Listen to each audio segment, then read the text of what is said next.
it's still secret on Rakan. I love him on Rakan. He does extraordinary things. Hachimecha has been a Trundle player for a very, very, very long time. In fact, I think it might be right up there as his most played champion of all time, if I recall correctly. Ooh, of you know what? all I'll time. check. Double check for me, but I seem to recall that being at least true. It's at least within his top You are three. correct. It is just behind his Jarvan, but Trundle has 21 games on. And his next... Actually, his Jarvan is tied with that, so There you go. So it is his tied most played champion. So this will be an extra one to that stat. So he's put a lot of time into this champion. And if you can do Trundle Pillar into Easy Rakan Engage into Syndra Stun, you've got ways to pick people off.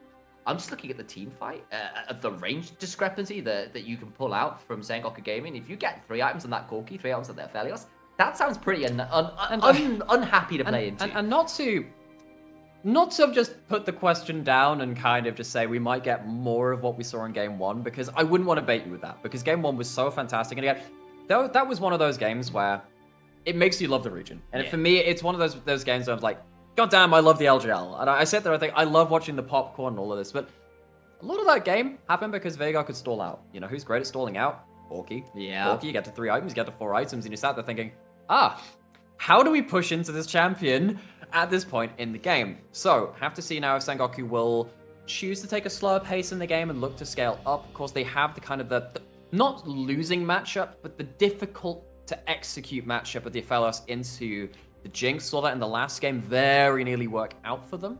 But Sengoku still have some options to potentially play out early with the Aphelios kind of outskilling the Jinx before she gets to level 9, but after level 6 in those couple of mid-game levels. So Sengoku have multiple ways to play out this game if they really want. Couple rune options here. Sol's opted in for the lethal tempo on the Jinx. Is the fleet footwork tech for Aphelios, which has become increasingly popular after the changes.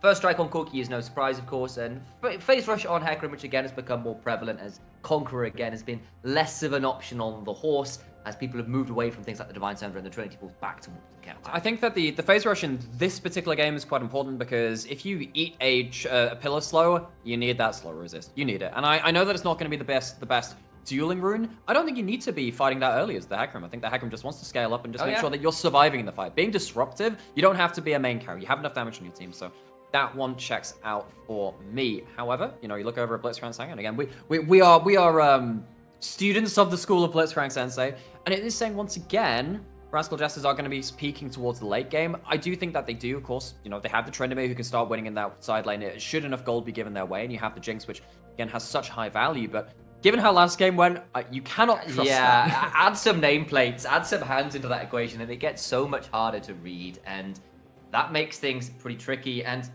honestly, my eyes a little bit on Once this game as well, who had an okay Viego game, but he's been right up there as one of the best junglers in the region. Honestly, he would have been first team All-Pro if Steel hadn't just bodied the region.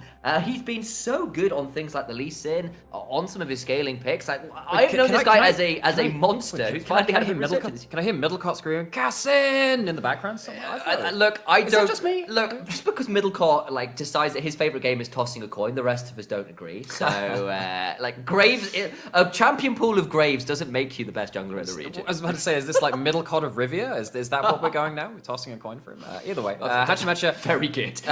Hachimecha shielding bot lane after getting themselves up to that level 3, and now we have to see if Hachimecha will use this early winning jungle matchup again. We've seen his volley bear be something to be feared, something that the whole team could play around. They blew out early games as that kind of early jungle matchup, but with other champions, Rascal Jesters have often felt more contented to say, look, we'll just get to the point where we can team fight. Our team fighting is good, or our team fighting is superb, given the right kind of compositions, but can we actually play around it in this game? And it feels like Hachimecha might just use this matchup to just kind of nullify early pressure from Sengoku, though I don't think they'd be looking to fight either. I'm not sure they're getting value out of the Trundle. That's kind of perhaps a concern I personally have had with Hachimecha when I had been critical of this player, is he's had really strong first 2 clears. Really, like, across his history, we've seen him do some incredible things in the early pathing to try and throw some wrenches in the work, so to speak. But then there kind of comes this 6 to 15 minute point where sometimes he can get a little bit lost, and he comes into these team fights in the late game when he's an absolute monster and pulls off some incredible plays to save his team.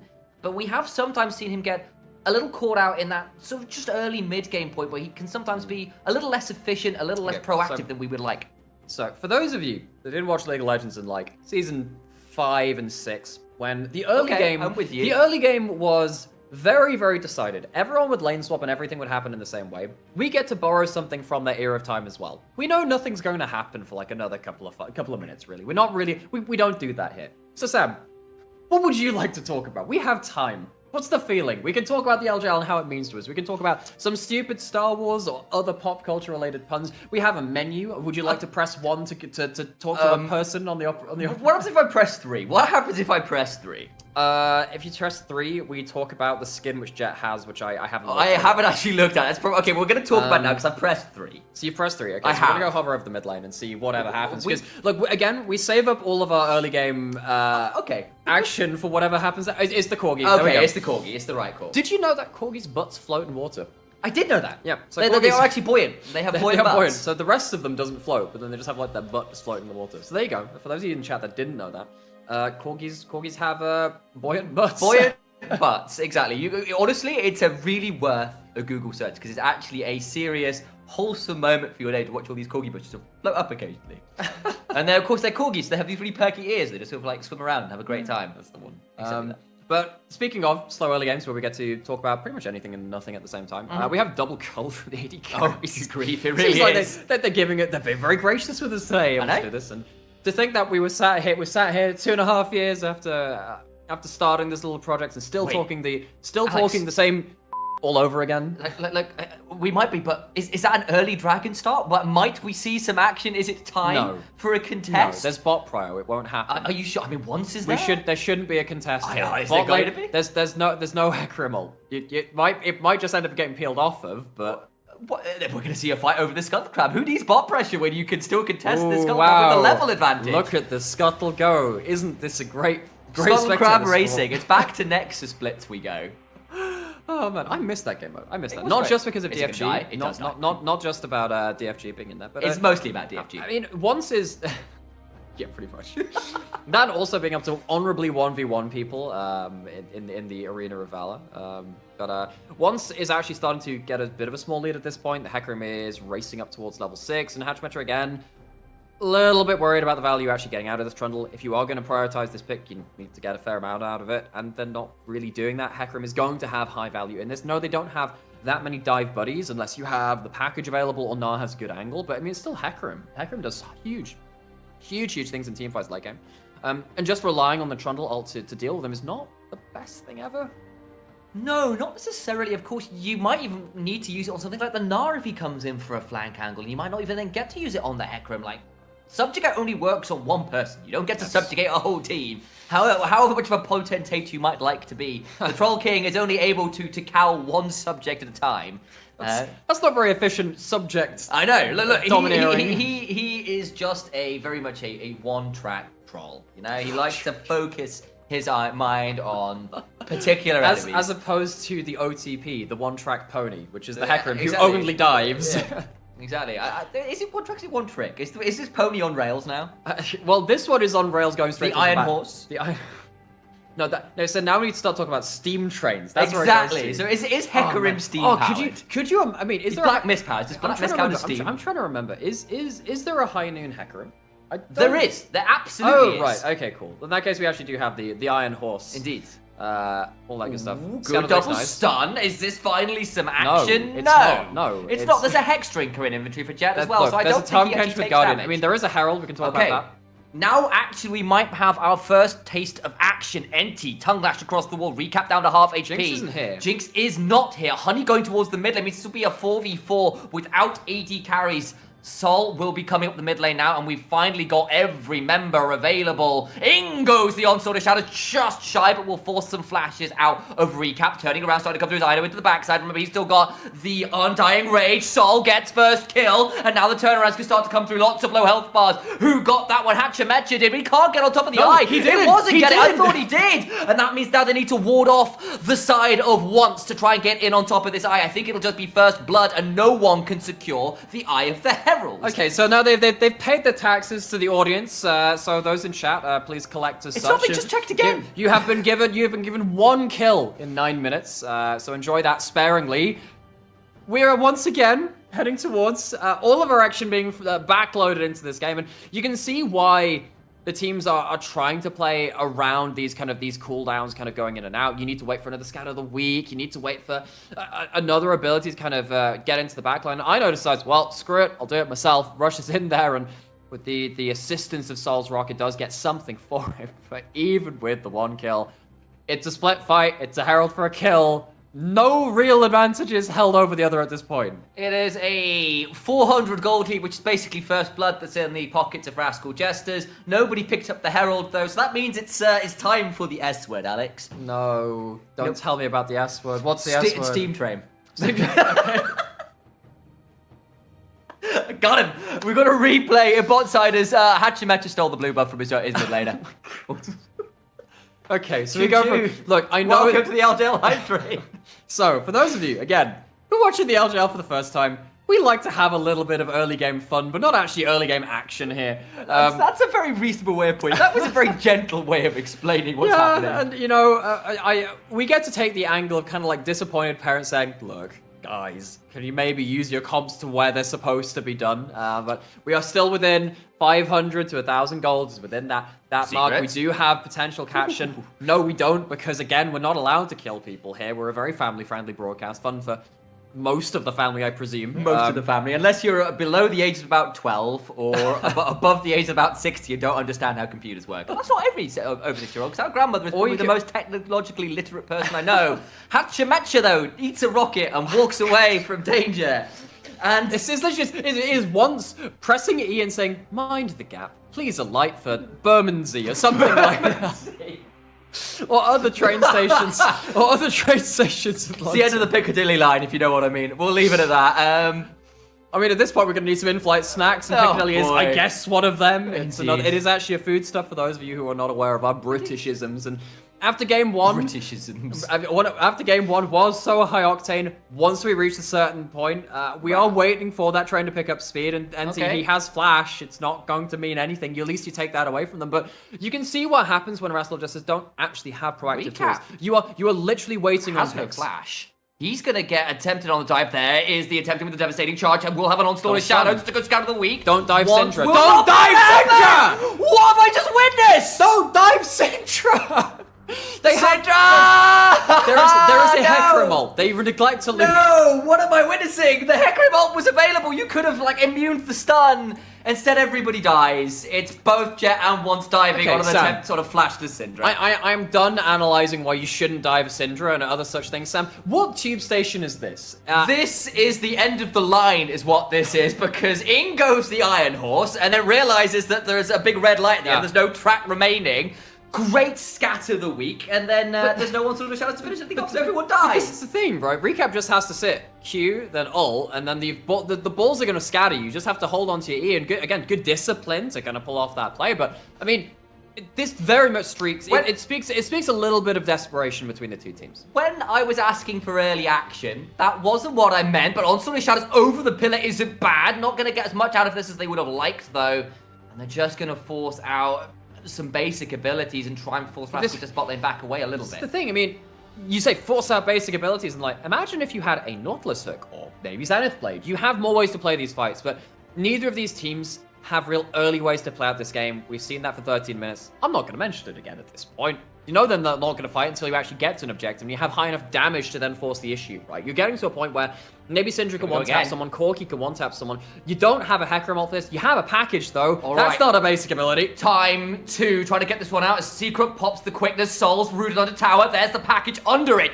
Jet gets that kill onto the Rakan, but once is left in a very difficult position. Here come the rest of Sengoku. Can't get in range for the Devour, though. He's just out of range when the flash was burned earlier. Abyssal Dive tries to go through and will get out. It's a 1-for-1 overall. But it's only a 1-for-1. You don't even get that many plates on the other side, and of course the Herald's not in factoring into this. Sol is trying to think about where Jet was, I think. There you go. And won't get it. And then the bird teleports, there's at least that. Actually, he's actually playing for a technological victory in this Civ game, because, you know, there's one side with all the trains, but he's like, well, let's go to a starport. I'm going to start getting towards my rock. Okay, I know there's not a starport. It's just that. Either way, maybe it's Who's Gandhi in this respective argument? We're going to see at this point an attempted dive, and honestly, it goes okay until once kind of gets left out to dry, and NT can't get in range for the Devour. NT can't get in range for the Devour. Actually, Secret ends up battle dancing, not battle dancing, grand entrancing on top of the package, so ends up dying kind of for his own mechanism, and sadly doesn't get much for it. But again, we're still within 500 gold. We are still waiting for the 2-item spikes, the 1-item spikes. There's a hex drink for that Corki, which you know talked about, which means that if you are going for plays onto the Corki, another way you can... Sam, no one has engaged. Let me remind you, no one has engaged. This does not matter. I just saw, like, there's a lot of people around it, but they can't actually stop him. You're completely right. Ino is attacking this poor little Gnar. Flash for flash. There's going to be a ghost pop, but they can't quite get it. Recap's roamed up. Paz nowhere near a mega. So Orb will miss. Sphere will not be required as a Scout of the Week brings down the minion. Okay, all right. So now, finally, a little bit of an opening. Now you're going to have plates going down. Well, not plates. That's beyond that point now. You're going to have waves being lost to turret. You're getting a little bit more golden pocket. And against Syndra, if you do reach a certain break point, actually becomes a bit of a threat because those Scout of the Weeks go from kind of just a nuisance into, oh heck, that's actually a threat now. Now, with the Herald being able to break open some part of the map, Rascal Jesters have themselves a chance at a power play, an ability to kind of take a large sweeping advance somewhere on the map. But of course, there's always going to be a play across map. Honey has the correct weapons to start really shredding through towers, so it's not even like it's a one-sided victory for Rascal Jester. They kind of need to get something out of the Herald to recoup some of that value from the play. And you can see, even with the kills, like it's particularly in Recap's inventory, Jet still has the gold advantage because First Strike is an ability. And there's still only 300. And there's still only 300 gold between the 80 carries. So while there has been the kills have gone the way of the Rascal Jester, well, you've still got advantages being taken by Sengoku. And from last game, Jet, Honey had pretty standout performances. They were there, they were threats, and they're on champions which don't have to deal with cutting through a Sejuani this time, which will certainly help them, and there's much less threats onto them. So, Sengoku, with less threat onto their carries, with more ability to carry into the late game, going even at this point, it's a net win for Sengoku, even the Rascal Jester have found some ways onto the board. And honestly, like, despite the slight early game hysteria, honestly, Sengoku Gaming, we're really happy waiting for 2 items. Like, you get Corki and a Felis for 2 items for free, you are super pleased. Like this, like the other S word scaling, which isn't Steam Train. They've actually gone onto the central line. They're at Bank now. They're on the Bank branch, which is for those of you who again aren't from London, is another tube stop. That's the joke. Enjoy it while it lasts. I'm fairly sure Bank is under like that branch just isn't working for the Northern Line right now. Sam, the Northern Line never works. It screeches in a minute. I guess in this time we have the engaged lane, which has been shut until game 3. Exactly. There you go. Come back at a different time. Maybe it doesn't work on certain times in weekdays. This and other musings I have to go towards because I can't understand why these teams are playing out as though they have engaged in just a minute. I am aware we haven't quite descended into Hangman territory yet, but I'm aware it's looming over the Nightmare Hysteria horizon. And it's a Sengoku game again. It's Sengoku again. I'd like to bring back to like kind of a bit more of a poignant point. I mean, we learned how to cast in this region. One day we decided, hey, I want to cast League of Legends. How about we go cast some LJL? And that was us two alongside Mass Swan, who of course is on the desk, joining us on this journey through our next split. So we have to journey towards this next Baron, next Dragon. No. I know there were 4 last game. It's not quite there yet. We have another Dragon, have another ability for these teams to actually for the first time in this game outside of that Herald. Sorry, second time, because the Herald happened. Look, nothing really happened at the Herald. We might get a fight for once. An actual bodies on the ground fight. Knock down, drag out is what we're hoping for, and while we might get to muse about our casting journey some other time, we're going to have to muse about an attempted play for mid lane priority. Jet, I don't believe has package available, but is still at a Muramana and does half of health with a big one. Okay, this is the thing. Now you actually have Syndra, who can hit scatters. You've got rockets coming in from the Corki, and now while you don't have engage, that means these chariot carries don't have to worry about their positioning quite so much. I know it's on ward. He sees it now. Probably should have seen that a little earlier. Down to 1500. He's going to now go in for the steal, but it's the ones that gets. He's going to onslaught the shadows away. I know now has to get out of the back of this fight. Undying range will make things difficult. That is the kill back, but now he needs to escape. More rockets come flying. He gets enough of a heal to not die. The boulder toss will be just shy, and Rascal Jesters get the kill, but they do lose the dragon. It's still only 1 kill. We can't ever have more than 1 person dying. And again, this is all well and good, but it's only like half engage. It's non-committal. You have to really just pray and wait for Secret to find ridiculous amounts of damage or amount of CC, or maybe a package from the other side. That is what you're waiting for. Jet didn't have the package at that turn, so we have a 1 kill for 1 objective trade. Yet again, we saw that the Herald, and we're going to have that Well, there's Dragon, and I know on the one kind of the one flank angle gets spotted out, Paz deals with them, but Paz being away means that the Meganar's not in place, and Meganar again, we talked about the package being a potential engage angle. The Meganar is of course kind of on the table, but scout of the week, it's disengage. You got pillars for disengage. It's so hard to find your targets in this game as both teams. Yeah, and the Gale Force there just about secured a kill onto once, who was now running around rapidly to see whether there'll be an angle in onto the Trinity and got a little bit too close for comfort. And the thing is that, like, as much as we are approaching the Nymera Hysteria Horizon, that's a great. I like that. That's a cool. Thank you for that. I'm going to use You're welcome. I'm not going to sit here and say the teams are playing badly. The teams are bad at what they do. They just don't have the comps to really make the explosive plays. You are literally waiting on Corky Rockets landing on one scout of the week. When you have these 10 champions in this rift, in these arrangements, you're just not going to see big fights. You're just not going to see it. You're waiting for slow, drawn-out, poke-fast pick affairs, and that's all you can really do from this, because no one wants to overstep into this damage. No one wants to do that, so you have to wait, play around your range, and that's not a fault of the players. It's just, please draft engage. And a bit of a look in at these two mid laners in the playoffs as it stands. Big kill participation numbers for both of them, big damage percentage numbers for both of them, and Recap's really stepped up, but Jet is still a superstar. He is, and Recap, for most of last year, I thought he was, okay, Honey's gonna have to develop. Okay, whatever, again, disengage. It's disengage. Again, there's no real way to catch out these carries. It's a cooldown blown. What you're really waiting for is these multi-part fights where you have someone caught off, and then you engage again. But then you still have to wait for those cooldowns to come back up. But speaking of Recap, of course, I mean, Recap is someone that last year I thought had an okay performance. He was outperformed in the big matches. He couldn't really make it happen versus DFM when they had Arya, and some of the other top talent in the region would kind of hold him to account. But this year, really come into his own, picked up the Veigar, picked up a number of other picks. Now we have another kind of standoff 4v4 in that mid lane where the top laners go off. And again, we're just waiting for skill shots to land. You're not going to see the big 5-on-5 fights. Sol now at level 11, outranging Honey with the rockets right now. Fishbones definitely online. And it's just making this siege into the mid lane an absolute priority for Rascal Jester. They want this last 10%, 5% even, of this tower in mid lane. But the rocket poke is beginning to hurt. There's the Calibrim in as well, means that Honey can start returning some of the fire that Sol was throwing with impunity just moments before. J-Ram, we're right here in the mid lane, and this is actually where that gold on the Syndra, which was picked up earlier, and the Jinx, becomes really important, because you're ahead of the curve as the Syndra. Suddenly, all of those skill shots you land, they mean just that little bit extra more. And if you do land that onto an Aphelios, onto a Corki, actually pretty much onto anyone, they have to change their position. It means that you're in less of a position to defend.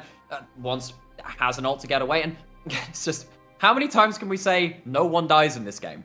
And of course, it's still 1 minute and 20 or so until that Dragon, and at level 11, once his cooldown isn't going to be too extraordinarily long, it will be up for the next big fight, so you can kind of get away with burning it as well. So actually, just a quick thing on itemization. So I know that Rapid Fire Cannon is not really an item you pick for damage on the Jinx. It's something that really helps you in the standoffs in the mid lane, right? As you see top lane, it's doing its thing again.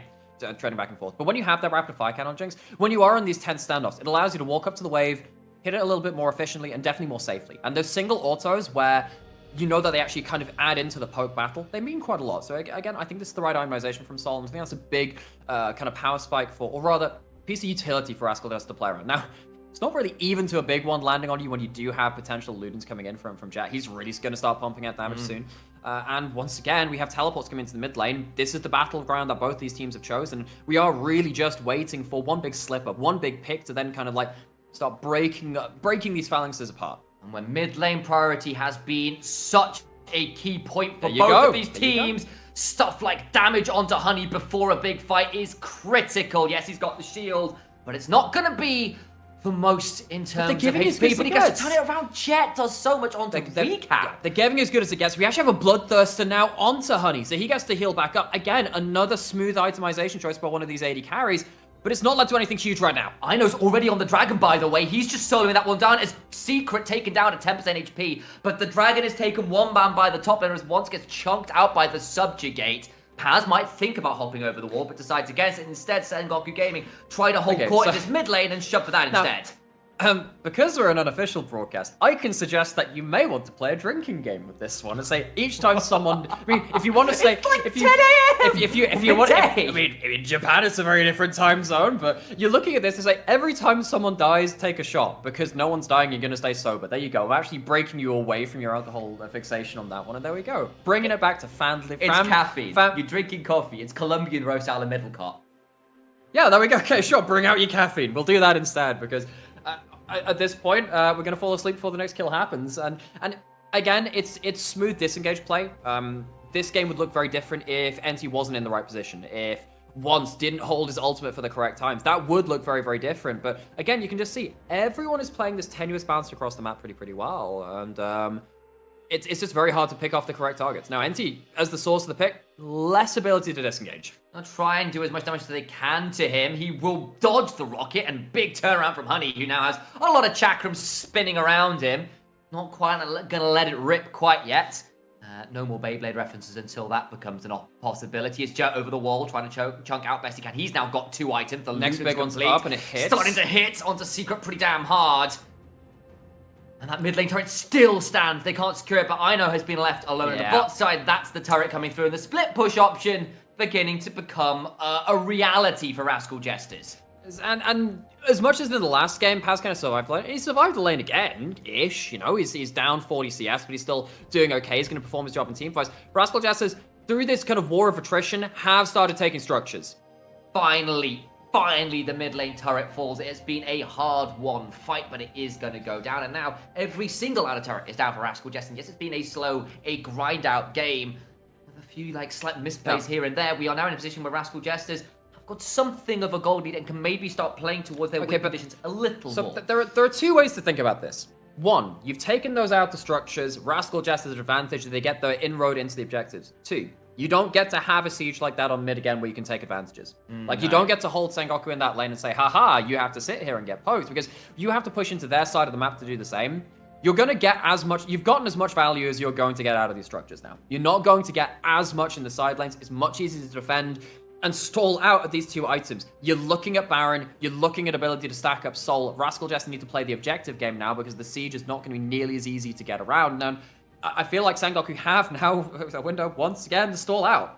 You just saw that from the official stream as well. That gold graph, it looks more extreme than it was. It's only 2,000 gold for 26 minutes. You can see it here in the gold. It's about 1,000 outs on Ino. And he's going to try and be that win condition right now as Paz trying to hop out best he can, teleporting through onto Ino, who has got to flash and does so. Flash goes popped in trade for Jet's teleport. So, and remember, later into the game you get, the higher level you are when you use the teleport, the lower the cooldown is. It's not even going to be like a 6-minute cooldown. It goes, going to be easier to play around. Now, Sengoku having drawn... Okay, misses the Dusk Wave. A nice attempt there from Honey to try and get a little bit of a chunk out of Soul, but it's not quite sweet enough for his tastes.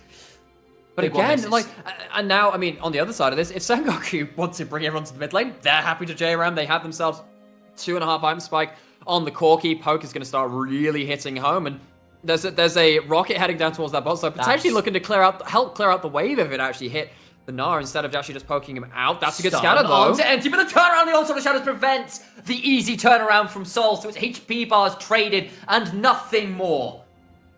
No one died. Nope. Again, I thought that might have been it. I saw, because the one person who can't get disengaged easily, or rather can disengage with themselves easily, is NT. NT's positioning has to be key in this game, and that's a large part of why Sengoku haven't been losing that many kills actually in the big fights when you see just the 1 kill going down.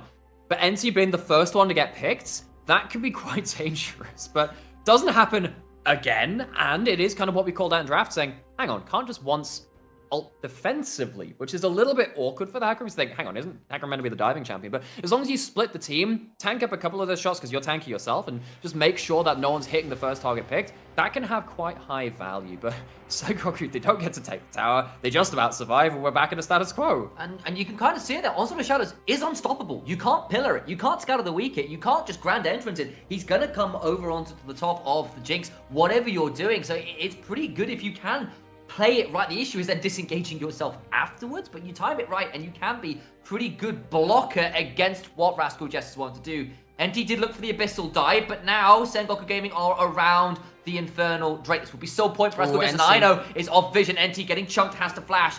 The Tryndamere off to the side does not come in for the engage. It's now 2 dragons apiece. Jet may be in trouble. He's going to get chunked out. Does package away. All the while Paz getting towards Meganar. May come pop in his secret. Secrets. It's a big knock-up and so much damage back in trade. Look where I know is doing so much damage trying to get a kill, but he isn't dying. And so damn angry. It's probably likely going to be a 1-for-1 over the wall trying to get the kill. Can't quite secure until the big one gets it out once over the wall with the blast code trying to survive. Another blast code. And he gets out. It's a 2-for-1 in the end. Support and top laner for the top laner of Rascal Jesters. Close one thing. Honey misses out on the Caliber ult from the Moonlight Vigil, but this time it is again kind of a split fight for the objective. Sengoku losing out on the kills, but getting a dragon. It evens it up. It's 1-for-1, but with once not having ult, not having flash, actually Rascal Jesters could look towards that Baron. We knew it was going to come down to objectives at some point because the fights weren't doing it. It wasn't making it easy enough for these two teams, but Rascal Jester not emboldened enough at this point. Again, doing Baron against Corky, really kind of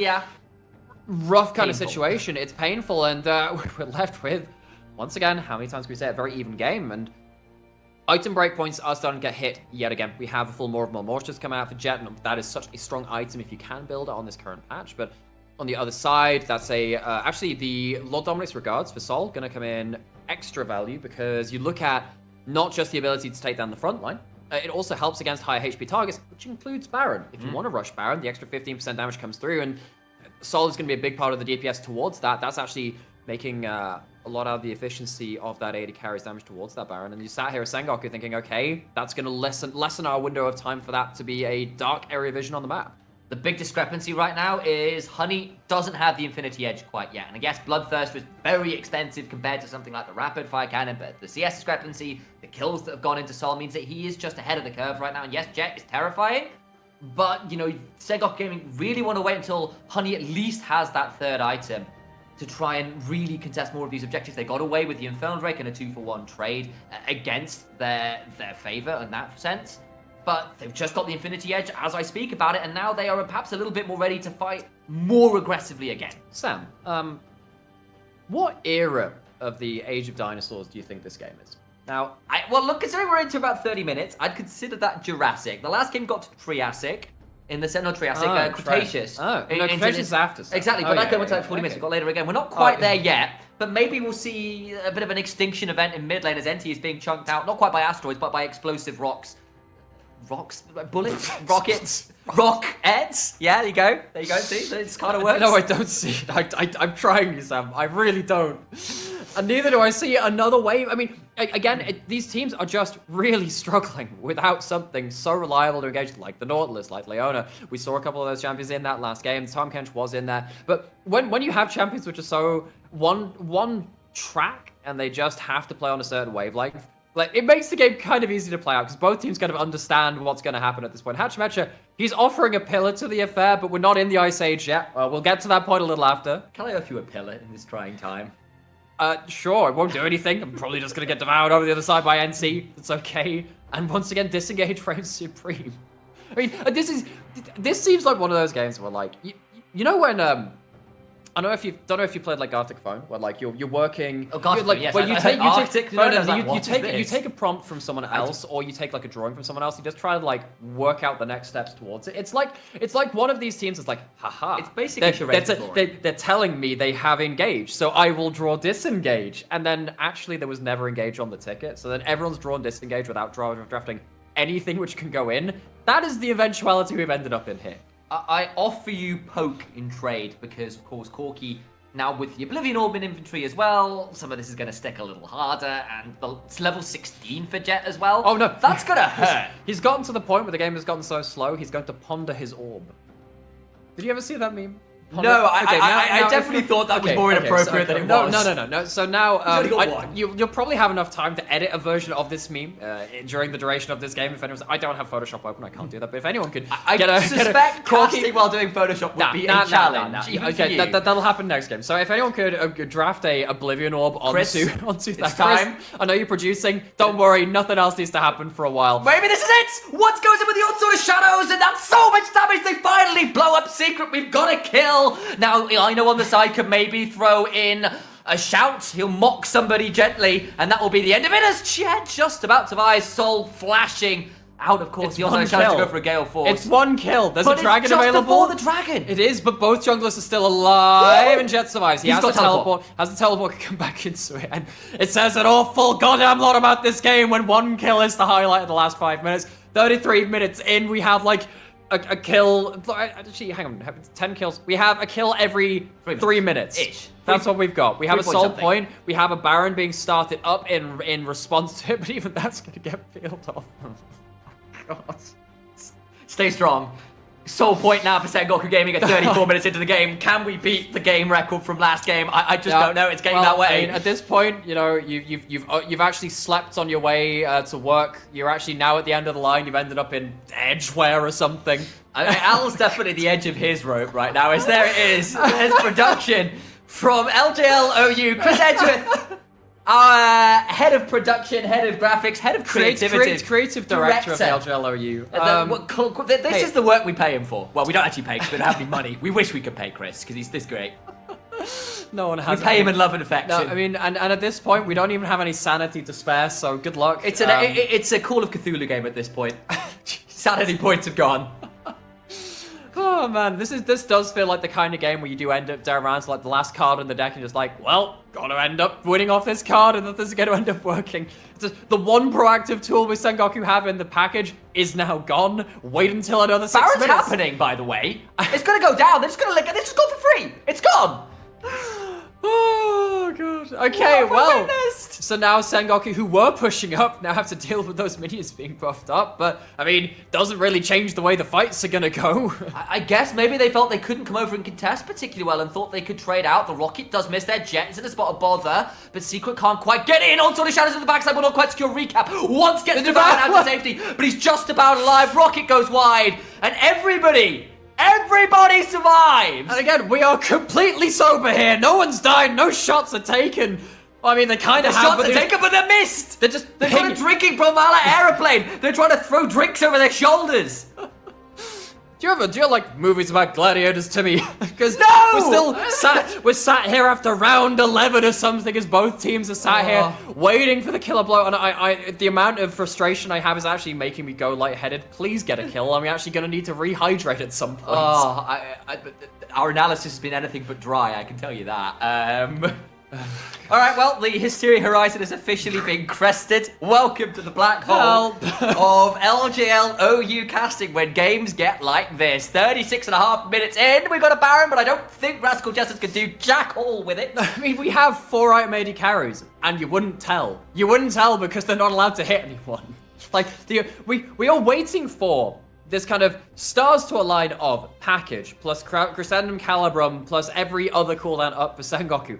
And they're still not going to go in because they're going to play around Corky Poke. So we know that's not going to happen. So we're going to left here in purgatory yet again, Sam. What crimes do I still need to atone for? I feel like I've done enough in this game. Well, I think your crime was hyping up Ari, who then didn't perform as well as we would have liked in the LCK. But hang on. Ari was great in the LCK. It's LEC which I've completely Ari, doomed. yeah. Oh.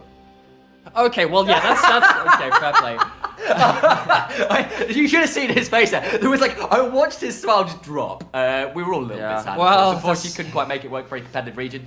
And of course, slightly sad. We wish for his recovery and a better luck in the next split, and perhaps with another team. But as it stands, the Baron push doesn't really amount to much because, of course, there's a Hurricane in Honey's inventory alongside Inferno. Means waves disappear. I genuinely wave of fire. I genuinely feel like that should have been much like in the same logic as Salt. Just go for you have damage. That's not the problem. It's just the utility to get it in there. Genuinely feel like Rapid Fire Cannon would have been a really good buy here for Honey. Not because you're trying to optimize damage, just because you need to get in range to hit someone. Oh, the Rocket's certainly in range to hit people. That's recapped down to half HP off one single big one pass. For a Mega now. So much damage in trade. Moonlight Vigil was popped as we saw. So much damage came out of that pass. Building up towards the Mega, trying to keep going forward. Secret is dead. On the other side, it's back onto once. The jungler is down. Jet can't quite secure onto his opposing number. Recap is still alive, but the Rocket cleans. It's not a 1-for-1. Pass shuts down Soul. It is the top side of Sengoku Gaming and trade for the bot side plus I know. It's Jungler's not a dead though. It's not. Oh no, the jungler's dead, so we can't even take objectives. They could do turrets. Turrets count as objectives. Come here. It's gonna be okay.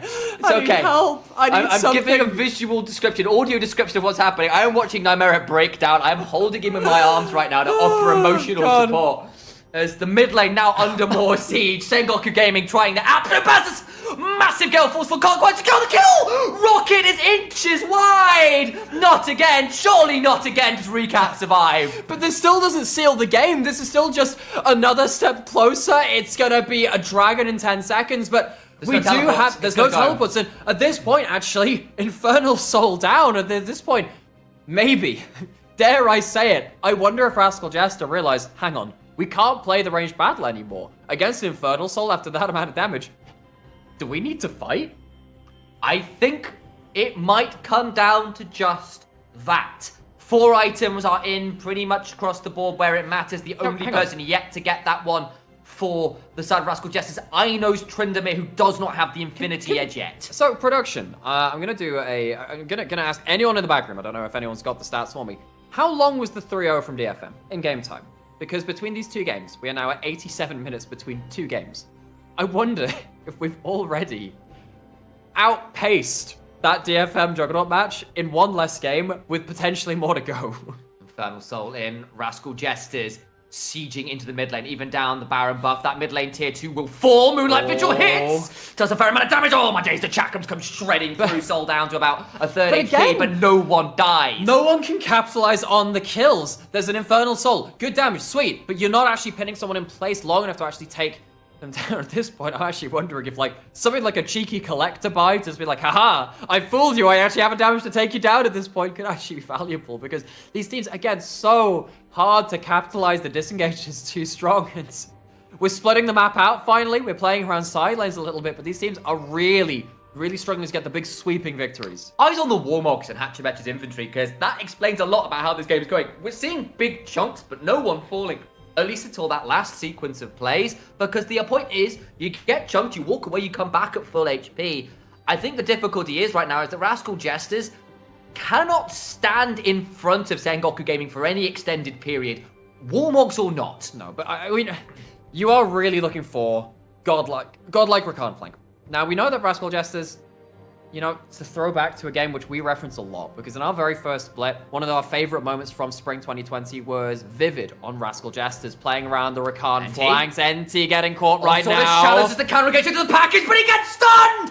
Jet is dead! The jet fuel was burned, and he's the one who's burnt down in front. Big chunk on the side, though. Aino does get enough time to throw down the Undying Rage until a boulder toss comes and crushes Secret. There's no flash! But Paz has no flash. Does he have the hop? Not quite. Surely trying to heal up. He gets over the wall and he's alive. It's a 1-for-1. It's another 1-for-1. How do we keep doing this? Last game, it was, again, a tense affair. It was engage into engage. But this game, finally, it feels like maybe there is another opening. It's against the Infernal Soul, but it is not quite enough to really, again, get the big ace plays. Once has no ult, has ghost, he can't get over the wall, it's only or nothing! Moonlight Vigil doesn't quite secure it, but Sol does. It's no smite required, apparently. I was on the edge of my seat, and Rascal Jesters get the Baron in 42 minutes, 20 seconds into the game. I feel like we need to... We're back to this. I feel like we need to, on the packaging of this series, say instead of batteries not included, smite's not included, because we're really trying to go the distance with this, but this is Sol just outspacing what the Corki wanted to do, gets out, and Sol and Honey trying to make their own hero plays. See the amount of damage these carries have, and Sol, Infernal Soul be damned, really trying to put down the hurt, but again, it's so hard to make the damage take too much mobility, not an ability to really hold people in place, and the hop comes out just in time. A little bit of help from Hyperproc and a fleet footwork, and Paz gets out alive, and we are still within reach of each other. Jet trying to burst out Aino, and you can see the damage he does, but again, these teams, they haven't reached that break point of just actually 100 to 0. That's when things will turn around. I've got to say, I think you might need to rename the mid lane to Re, because there was no cap to be found in that little play last time out, because that Scout of the Week managed to shut out that package play. Scout of the Week from over the Raptor kit was so critical. We're actually just about to get an update from production. I assume this is on the series live. Chris, can you give us the news? Okay, so So DFM in 3 games beat Sengoku in 93 minutes. 91 minutes and a number of seconds. We're about 6 minutes away from that. And given how, again, we haven't had the crushing fights, we could be getting onto that level. And Rascal Jester looking to siege with that Baron. They find something. It is against the Soul. Again, the combat stats are going the way of Sengoku, but they have the reliable Jinx against the reliable Corki. It is, well, okay, say reliable. I mean, Jet hasn't found, again, the godlike game-ending rockets in his own right, but it is, again, all down to execution at this point. Who actually lands the damage at the correct times onto one goddamn target to take them off for a clean victory for once. And I want you to ignore the gold at the top of the screen. At this point, it's pretty much irrelevant. The main people that matter are at 5 items. There's 3 items on your junglers, and they're quite happy at this point being tanks to do what they need to do. That gold, the 3,000 Rascal just got out of that play, is just meaningless right now. But and actually, at this point, you look at that Pokemon talk about, oh gosh, the Infernal Assault. There's a Bloodthirster on both AD carries. That really helps. You have a Moore onto Corki. You're not going to be able to one-shot him too easily either. It's just so hard to take down your key carries. And maybe we are just waiting for, again, just that one. Again, it's so easy for these frontliners of Sengoku to kind of bail each other out. You still had a Devour at that point. NT, watch them. Blast Kona going to take Sengoku as a team away from things, but it's coming down to an Elder. It was a backdoor at the last one, but Sengoku still have a hell of a lot of base left to stop that eventuality happening around this. 20 seconds until it spawns. You don't have a Hecarim ult now. That's one big engage tool down, but there's no vision. Have to see what happens. Sengoku, where's your damage? Recap gets a big one. But there will be little else to be found at this point. Vok is going wide. Soul goes forwards. Doesn't get that much damage down. Doesn't find what he needed to. Rocket goes wide well. Jet trying to go forward. Flash away from Secret, who did like to go in there. Paz at Mega coming through. Once on the side. Still waiting on an onslaught of shadows to come back off cooldown. They're looking for mid lane control. Elder Dragon has spawned. Paz has teleport. Will have to teleport back in. And Rascal Jesters again. We said that they might get outranged. They might struggle in the 4v4, but they're getting to the objectives first. They're getting to where they need to be, but they're getting shredded! Down to about half HP as the Elder Dragon. Moonlight Vigil comes in.